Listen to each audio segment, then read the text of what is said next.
सदन कसाई जो हैं, इनके पूर्व के संस्कार बड़े सुदृढ़ हैं।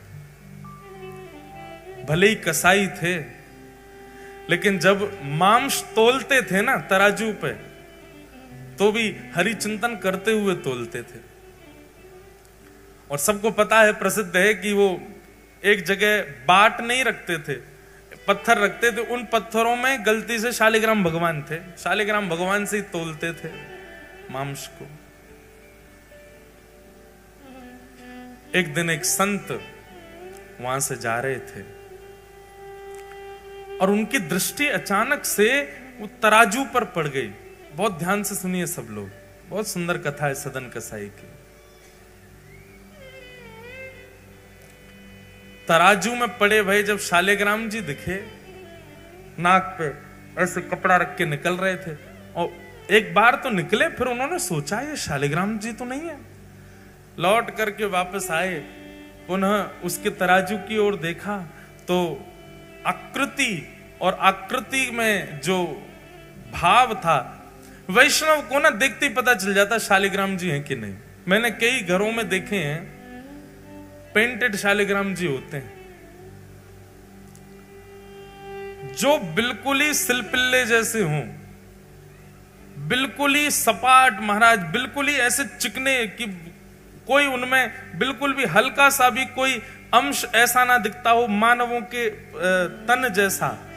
समझो वो शालिग्राम जी अभी स्पष्ट नहीं है, वो शुद्ध शालिग्राम नहीं है।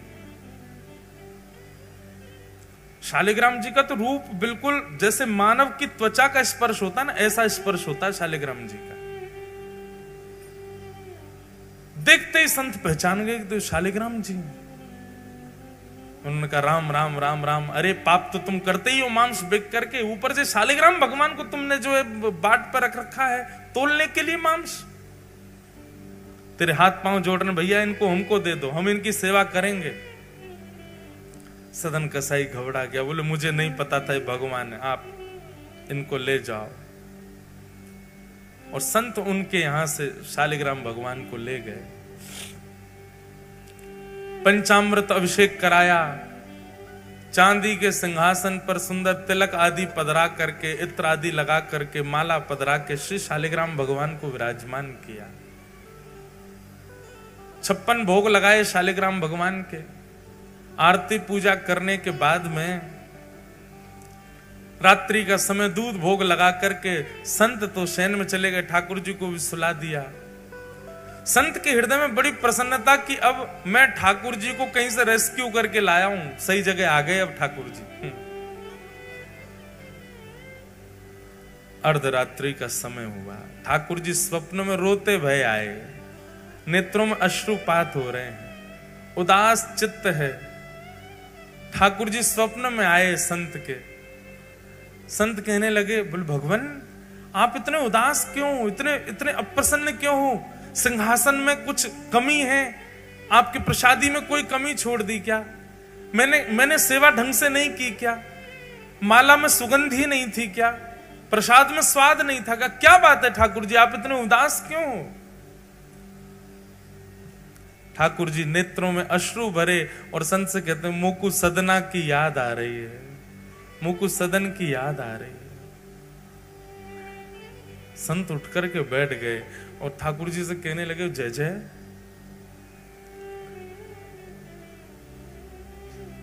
उस कसाई की याद आ रही है आपको? वो मांस विक्रय करता है और मांस का तोलना आपसे करता है। भाई तुला दान अन्न का सुना है, तुला दान हमने व्यंजनों का सुना है, तुला दान सुंदर सुंदर वस्तुओं का होता है, रत्नों का होता है। वो मांस का तुला दान करता है आपसे, और आपको उसी की याद आ रही है। क्या अच्छा लगता है आपको सदन के यहां? आपको दुर्गंध नहीं आती? मांस विक्रय करता है वो।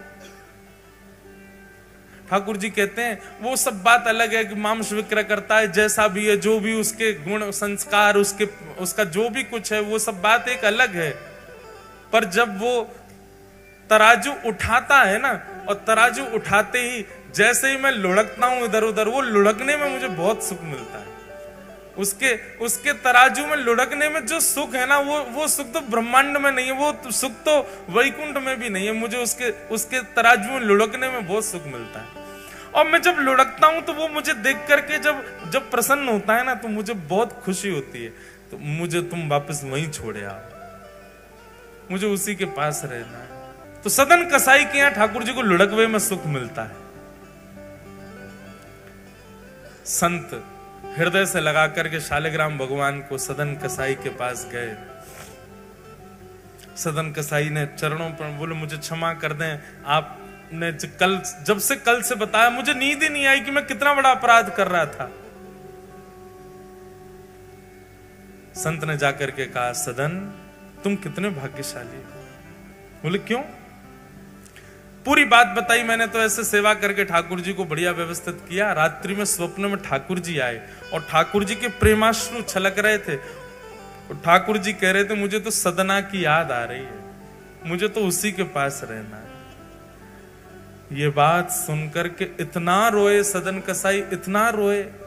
बोले मैं तुच्छ प्राणी, मैं पापी प्राणी, मैं अभागा व्यक्ति, मैं अयोग्य व्यक्ति, मैंने अपने जीवन में कुछ अच्छा नहीं किया। मेरे लिए ठाकुर जी इतने श्रमित हुए, मेरे लिए ठाकुर जी आपकी निद्रा में आकर के रुदन करने लगे।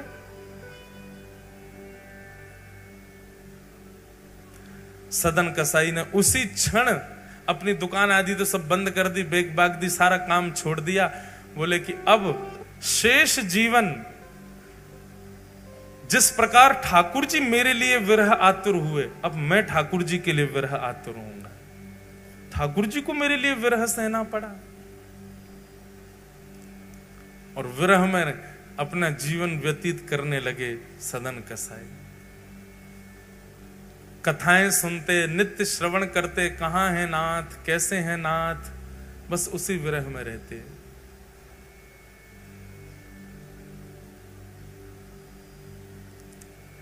एक दिन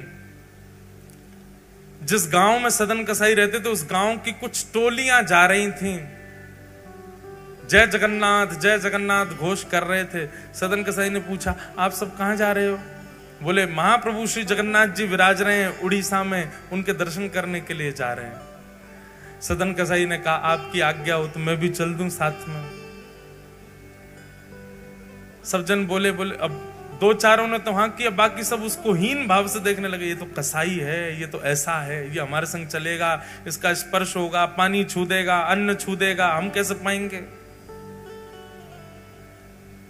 उन सबके बीच में होने वाले उस प्रतिकार को सदन कसाई ने बुरा नहीं माना, बल्कि अच्छा माना। एक बात हमारी बहुत ध्यान से सुनना बंधुओं, कभी यदि वैष्णव भक्त को जीवन में प्रतिकार सहना पड़े, कभी वैष्णव भक्त को अपने जीवन में किसी से अपमान सहना पड़े, तो उस अपमान को, उस प्रतिकार को आप ठाकुर जी का आशीर्वादी समझो। ये बात हम कह रहे हैं, मंच से आप सुन रहे हो, पर इसको फॉलो कोई नहीं करेगा। प्रतिकार होते ही आप सबको क्रोध आ जाएगा, एक बार को हमें भी आ सकता है, पर हम मंच से कह रहे हैं, हमको भी प्रयास करना चाहिए, आपको भी प्रयास करना चाहिए। वैष्णव भक्त को प्रतिकार यदि होता है तो प्रतिकार का रूप क्या होता है, ध्यान से सुनना। हम सबके जीवन में जब से भजन आता है, जब से ठाकुर जी आ जाते हैं, जीवन एक पवित्र जैसा हो जाता है, जीवन में योग्यताएं आ जाती हैं। पर हमारे जीवन में, हमारे चित्त में, हमारे प्रारब्ध में कहीं ना कहीं हमारे दोष विद्यमान होते हैं, जो दोष हमारे भजन करने से भी नष्ट नहीं हो रहे। जैसे कईयों का क्रोध नष्ट नहीं हो रहा, कईयों का भजन करने के बाद भी मोह नष्ट नहीं हो रहा, कईयों का भजन करने के बाद भी लोभ नष्ट नहीं हो रहा। व्यक्ति यदि भजन के मार्ग में है और उसका कोई दोष नष्ट नहीं हो रहा, और उस समय कोई भजनानंदी या कोई वैष्णव या कोई धाम निवासी उसका प्रतिकार कर दे, उस प्रतिकार में इतनी सामर्थ्य है कि आपका दोष नष्ट हो जाएगा, अगर आपने उसको सह लिया तो। दो बातें हैं, सह लिया तो आपका दोष नष्ट हो जाएगा, और नहीं सहा तो वो दोष और प्रगाढ़ हो जाएगा। या हमारे भैया वृंदावन में यदि कोई आपको दारी को कह दे तो खुश है जाएंगे, अब हमारा दोष नष्ट हो जाएगा।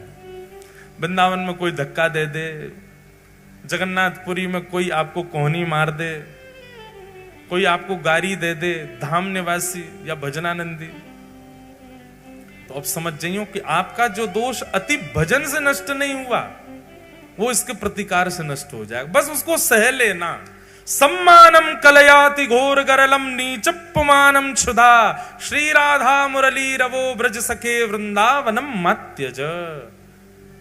सम्मान की इच्छा भक्त को नहीं होनी चाहिए, और कोई अपमान कर दे तो उसको सिर पर धारण कर लो, उसको स्वीकार कर लो। बस प्रतिकार में विचलित मत हो। हमको राधा रमन जी गए, हम राधा वल्लभ जी गए, वहां के पुजारी जी ने हमको डांट दिया, वहां के लोगों ने हमारे साथ ऐसा व्यवहार कर दिया, बिहारी जी में महाराज जी अच्छा नहीं लगता, बिहारी जी में ऐसा कर दिया। क्यों आप इतनी शिकायत करते हो वृंदावन की या किसी भी धाम की? कभी शिकायत मत करो। उस प्रतिकार को आप चिकित्सा मान करके सहन करो। चिकित्सा में कभी भी आपके सुख का विचार नहीं होता, आपको कष्ट ही दिया जाता है।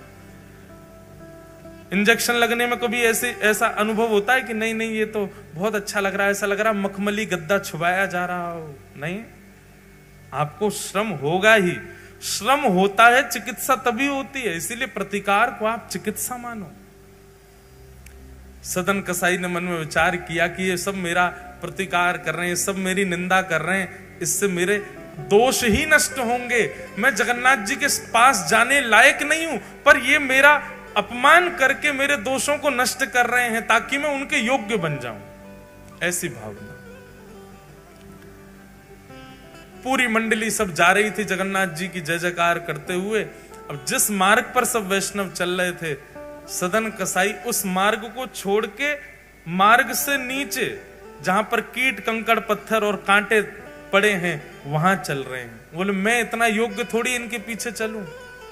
अपना मार्ग बदल करके चलने लगे, और ज्यों ज्यों जगन्नाथ जी के समीप जा रहे हैं त्यों त्यों आनंद में भरते जा रहे हैं, त्यों त्यों नेत्रों से आंसू निकल रहे हैं। कैसे होंगे जगन्नाथ जी? मैंने सुना है उनकी भुजाएं नहीं है, मैंने सुना है उनके चरण कमल का दर्शन नहीं, मैंने सुना बड़ी बड़ी आंखें हैं, कैसा अधरामृत है, कैसा सुंदर मुखमंडल है। सबका विचार चिंतन करते हुए श्री सदन कसाई जी जा रहे हैं।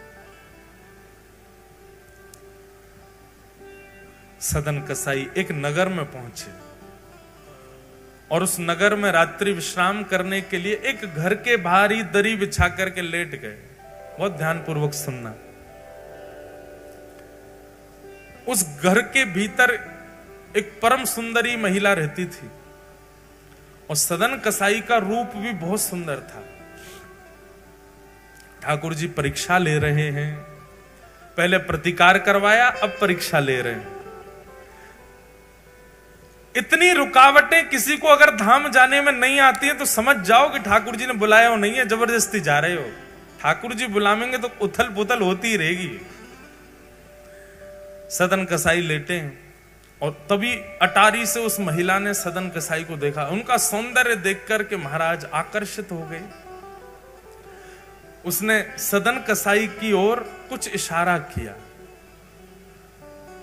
और सदन कसाई ने देख करके, सदन जी ने देख करके एक बार तो उसको अनदेखा किया, दूसरी बार देखा तो उसने फिर कोई इशारा किया। तो सदन जी ने ऐसा कुछ इशारा किया कि उस कन्या को, उस महिला को यह लगा कि ये मुझे कह रहा है कि तू विवाहिता है, पहले अपने पति को मार तब मैं रहूंगा तेरे साथ। उस मन चली महिला ने तुरंत गई और जाकर के अपने पति का वध कर दिया, मार दिया। विषय जब आपके चित्त में प्रगाढ़ हो जाता है ना, एक बात भगवान गीता में कहते हैं, ध्यायतो विषयाम पुंसः संगस्तेषु उपजायते। ठाकुर जी कह रहे हैं कि विषय का ध्यान ज्यादा बुरा है। इतना बुरा विषय भोगना नहीं होता। विषय का भोग तो बहुत बाद में होता है, पर विषय की स्मृति करना, विषय का ध्यान करना, वो बहुत बुरा है। साधक को विषय स्मृति नहीं करनी चाहिए, विषय का चिंतन नहीं करना चाहिए। बहुत ध्यानपूर्वक सुनिएगा। विषय चिंतन जब हम करते हैं और उस समय विषय जो विकार हमारे चित्त में मस्तिष्क में प्रकट करता वो ज्यादा बुरे हैं, वो ज्यादा पापजन्य होते हैं।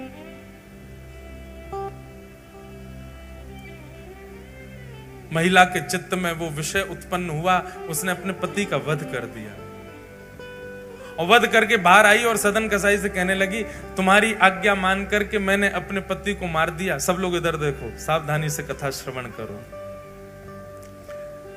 महिला गई और सदन कसाई से बोली, तुम्हारे कहने पे मैंने अपने पति को मार दिया, अब तुम मेरे साथ रहो। सदन कसाई बोले मैंने तुमसे कब कहा कि अपना पति मार दो? अच्छा, तुमने मुझे इशारा नहीं किया था? तुम्हारे लिए मैंने अपने पातिव्रत धर्म को तोड़ दिया, अपने पति को मार दिया। मैंने इसलिए मारा क्योंकि तुम संग रहोगे, तुम मुझसे विवाह करोगे और तुमको मेरे संग रहना ही पड़ेगा, और तुम नहीं रहे तो पूरे नगर में हल्ला मचा दूंगी कि तुमने जानबूझ करके मेरे पति की हत्या करवा दी और फिर मेरा त्याग कर दिया। सदन जी तो मंद मंद मुस्काने लगे, बोले ठाकुर जी, प्रतिकार सहन करने के लिए मैंने स्वीकार किया था कि मैं प्रतिकार सहन करूंगा, पर मुझे नहीं पता था कि आप इतना बड़ा प्रतिकार करवा दोगे। ठाकुर जी बहुत खेलते हैं बंधु। एक बात हमको याद आती है हमारे पंडित श्री गया प्रसाद जी महाराज की। हमारे भैया आए हैं गिरिराज जी से, कल आप कह रहे थे कि पंडित जी महाराज के उत्सव में भैया जी एक बार गिरिराज जी में कुछ प्रसंग रखो। हमारे प्रथम श्रोता हैं पंडित श्री गया प्रसाद जी महाराज, सबरी कथा सुनते हैं सामने बैठ के। आपकी गोद में ठाकुर जी खेलते थे, साक्षात श्याम सुंदर और किशोरी जी प्रकट होकर लीला करते थे। पंडित जी महाराज की एक बात बहुत ध्यान से सुनना। पंडित जी से किसी ने कही, बोले बाबा जीवन में बहुत कष्ट आ गए हैं, ठाकुर जी कष्टों पे कष्ट दिए जा रहे हैं, क्या करें? परिवार विपरीत हो गया, कार्य विपरीत हो गया, समाज विपरीत हो गया, ठाकुर जी ने इतने कष्ट दे दिए, अब क्या करें बाबा? तो पंडित जी महाराज प्रसन्न मुद्रा में उत्तर देते, भैया जे कन्हैया है ना, जाके खेलवे की बड़ी आदत है, जे हमारे संग खेलो करे, ब्रजभाषा ही बोलते थे शुद्ध, जे हमारे संग खेलो करे, जे कष्ट ना है, जे कन्हैया खेल लो है हमारे संग में। लाला चिंता या बात की मत करे कि जीवन में कष्ट क्यों आ रहे हैं, भले ठाकुर जी तो यूं कह दे, अरे लाला तू कुछ जितनो खेलना हो तो उतनो खेल ले, हमें कोई चिंता नहीं, पर हमको एक वचन दे। बोले कहा, खिलौना में ही रहना चाहिए, खिलौना नहीं बदलियो लाला कभी, खिलौना सदा मुंह को ही रखियो। लाला कहीं तेने खिलौना बदल लियो और मुंह को किनारे पटक दियो। अच्छा देखो, बालक जिस खिलौने से खेलता रहता है वो ही खिलौना बार बार टूटता है, और जिस खिलौने का त्याग करता है वो सुरक्षित खड़ा ही रहता है कोने में। जो समझो पूर्व सुरक्षित है, बिल्कुल बढ़िया है, कोई जीवन में तुम समझिए कोने धरो भयो खिलौना है। रोज रुदन होता है, रोज परेशानी होती है, रोज विपत्ति आती है, रोज थक जाते हो, रोज ठाकुर जी के आगे कहते हो क्यों ऐसा, तो समझ जाओ तुम प्रिय खिलौना हो, ठाकुर जी रोज खेल रहे हैं आपके साथ, रोज खिला रहे हैं। आज ही श्री जगन्नाथ जी से प्रार्थना करो, हे जगन्नाथ प्रभु, आप कितना भी खेल खेलो पर वचन दे के खेलो कि खिलौना मैं ही रहूंगा, खिलौना नहीं बदलना चाहिए। पंडित जी महाराज की वाणी, पंडित श्री गया प्रसाद जी महाराज। तो वही बात आ गई, सदन कसाई बोले जय जय खेल रहे हो, पहले प्रतिकार करवाया अब अपमान करवा, ठीक है आप खेल लो लेकिन वचन दो मेरे संग ही खेलना और किसी के संग नहीं। लेकिन सदन कसाई ने उस कन्या को स्वीकार नहीं किया, बोले तुम जो अपराध देना चाहो, जो दंड देना चाहो मुझे स्वीकार, पर तुम्हारे साथ नहीं रहूंगा मैं। कन्या ने हल्ला मचा दिया, पूरे नगर इकट्ठा हो गया, सब पकड़ करके सदन जी को राजा के पास ले गए और राजा से जाके कहा कि इसने इनके पति का वध कर दिया, ये कह के कि मैं संग में रहूंगा, और अब इस कन्या का भी त्याग कर दिया। राजा ने सदन कसाई से कहा क्यों भाई तुमने ऐसा किया? सदन जी हंसने लगे, बोले कि मैं क्या कहूं, क्योंकि मेरे पक्ष को मैं रखूं उसके लिए सबूत इकट्ठे करने पड़ेंगे और इतना मुझ पर समय नहीं है। आपको जो दंड देना है वो दंड दे दीजिए, पर बस एक चीज मेरी मानना, मृत्यु दंड मत देना। कागा सब तन खाइयो, मेरो चुन चुन खाइयो मांस, दो नैना मत खाइयो, मोहे पिया मिलन की आस। सदन कसाई रोने लगे, आपको जो दंड देना है मुझे स्वीकार है, पर मुझे मारिएगा नहीं। मुझे मृत्यु का भय इसलिए नहीं कह रहा, मैं अपने नाथ से मिलने जा रहा हूं, एक बार उनको देख तो लूं। कहीं उनको देखे बगैर मेरे प्राण निकल गए तो फिर मैं कैसे जीवित रहूंगा। और मृत्यु दंड भी अगर देना हो तो मैं दर्शन करके लौट आऊं तब दे देना। राजा बोला, तुम्हारी बात मानेंगे, तुमको मारेंगे नहीं, लेकिन दंड तुमको छोटा मोटा नहीं देंगे। बोले क्या करना है? बोले इनके हाथ काट दो दोनों। सदन कसाई को जैसे ही पता चला हाथ काटने, वो तो नाचने लगे। राजा बोला, तुम नाच क्यों रहे हो? बोले मैं जिनसे मिलने जा रहा हूं उनके भी हाथ नहीं है। अच्छा है, मेरे भी काट दो। मैं तो सोच ही रहा था कि मैं उनके समान कैसे बनूं। आपने बढ़िया, जल्दी हाथ काटो। खुशी खुशी सदन कसाई ने अपनी भुजा कटवा ली और भुजा कटवा करके बोले, नाथ अब मुझे विश्वास है कि आप मुझे बुला रहे हो, क्योंकि आपने अपने जैसा रूप प्रदान कर दिया मुझे।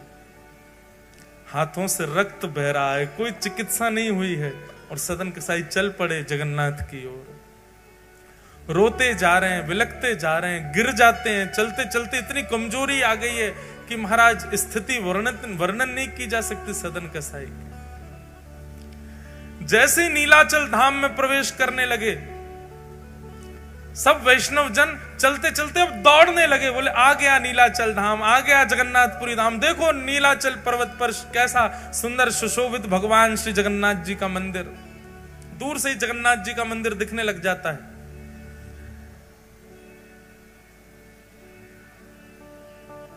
ब्रह्मवेदी पर खड़े श्री मंदिर में विराजमान श्री जगन्नाथ जी के नेत्रों में अश्रु आ गए और ठाकुर जी अपनी ब्रह्मवेदी पर झूमने लगे। और झूमते झूमते पुजारियों ने जाके कहा, जय जय, कहा बात है, आप इतने भावुक लग रहे हैं और ऐसे झूम रहे हैं, क्या बात है? बोले कि मेरा एक भक्त आया है, मुझसे मिलने के लिए आया, मेरे जैसा स्वरूप धारण करके आ रहा है, उससे मिलने की इच्छा में मैं बहुत प्रसन्न हो रहा हूं। तुम देरी मत करो, जल्दी पालकी लेकर के जाओ और पालकी ले जा करके उसको लेकर के आओ। अब पुजारियों को भी इतनी जल्दी मची कि ये पूछ के ही नहीं गए कि उसका नाम क्या है, उसका स्वरूप कैसा, पालकी लेके भाग गए। अब जहां से सब वैष्णव आ रहे थे वहां पालकी लेके खड़े हो गए। भैया जगन्नाथ जी ने पालकी भेजी है, जिस भक्त के लिए कोई भक्त आया है, वो जिस भक्त को जगन्नाथ जी ने बुलाया वो इस पर बैठ जाओ। वहां तो भीड़ लग गई पालकी पर चढ़ने वालों की। सब बोले हम सब आए हैं दर्शन करने। दूर खड़े सदन कसाई बोले, ओहो भगवान ने पालकी भेजी, दिव्य कोई भक्त आया होगा जो उसके लिए पालकी भेजी है ठाकुर जी ने स्वयं। और वहां तो पालकी पर चढ़ने वालों की भीड़, सब एक दूसरे को फेंके पीछे, हम चढ़ेंगे, हम ज्यादा बड़े भक्त हैं, हम इतनी दूर से चढ़ के आए हैं। जगन्नाथ जी ने किसी ने कहा मुझे स्वप्न दिया था, किसी ने कहा मुझे ये किया था, सब में होड़ लगी चढ़ने की। पुजारी बोले रुको, हम पूछ के तो आए कि वो भक्त का स्वरूप कैसा है। दौड़ करके गए, जाके कहा, बोले भगवान आपने कहा वो आपके जैसा है, पर है कैसा वो तो बताओ। ठाकुर जी बोले जैसे मेरी भुजा नहीं है उसकी भी भुजा नहीं होंगी, उसको लेके आओ। तब दौड़ करके गए, हाँ भैया तुम में से भुजा जिसकी नहीं है उसके लिए पालकी आई है। अब सब कहें भुजा तो है भैया हमारे। तभी दूर पड़े थे कोने में, वो तो मार्ग पे चल भी नहीं रहे थे, नीचे उतर के चल रहे थे। नीचे पड़े सदन कसाई के दोनों भुजा नहीं। पुजारी गए, जाकर के सदन कसाई बोले तुम्हारे लिए पालकी भेजी है ठाकुर जी ने, क्योंकि ठाकुर जी ने संकेत किया मेरे जैसी भुजा है। सदन कसाई तो इतना रोए, बोले कितने भक्त वत्सल, कितने दयालु, कितने कृपालु श्री जगन्नाथ। पालकी पर पहले तो चढ़े नहीं, जबरदस्ती जब चढ़ाया रोने लगे। और जैसे ही श्री मंदिर के सामने जाकर के पालकी से उतारा गया, सिंह द्वार में जैसे प्रवेश करने लगे, पतित पावन भगवान का जैसे दर्शन किया, सदन कसाई वहीं लेट गए। और जैसे ही लेटे, हाँ नाथ हाँ नाथ हाँ नाथ कहने लगे। जैसे ही लेट करके अपनी कटी हुई भुजाओं से दंडवत के लिए हाथ ऊपर किए, दोनों भुजाएं प्रकट हो गईं और सदन कसाई अपने पूर्व रूप में वापस आ गए। बोलो जगन्नाथ महाप्रभु की। पुजारी बोले भैया इसको तो कंधा पे उठा के ले चलो, जैसे जगन्नाथ जी को ले जाते हैं वैसे ही जगन्नाथ जी की तरह उठा करके ऊपर ले गए। और ले जा करके जैसे ही श्री मंदिर में प्रवेश किया, ठाकुर जी ब्रह्म वेदी पर खड़े खड़े सदन कसाई को देख करके झूमने लगे, आनंद में भर गए। और मानो पुजारियों से कहने लगे लेके आओ, मेरे हृदय से लगाओ। और श्री जगन्नाथ जी ने मानो उसको हृदय। बंधुओं, जगन्नाथ जी एक ही भाव जानते हैं। बाह पसार के खड़े हैं कि मैं सबको गले लगावे खड़ो हूं। कोई लगावे वारो आवे तो सही, कोई वाह भाव से आवे तो सही। श्री ठाकुर जी सबको गले लगाने को खड़े। ऐसे महाप्रभु श्री जगन्नाथ जी सदन कसाई पर कृपा की। अनेक भक्तों के चरित्र हैं, अनेक भक्तों के भाव हैं जिन पर महाप्रभु श्री जगन्नाथ जी कृपा करते हैं। ऐसे जगन्नाथ महाप्रभु के श्री चरणों में हम बारंबार प्रणाम करते हैं। जगन्नाथ जगन्नाथ जगन्नाथ रक्षमा, महाबाहो महाबाहो महाबाहो पाहि मां।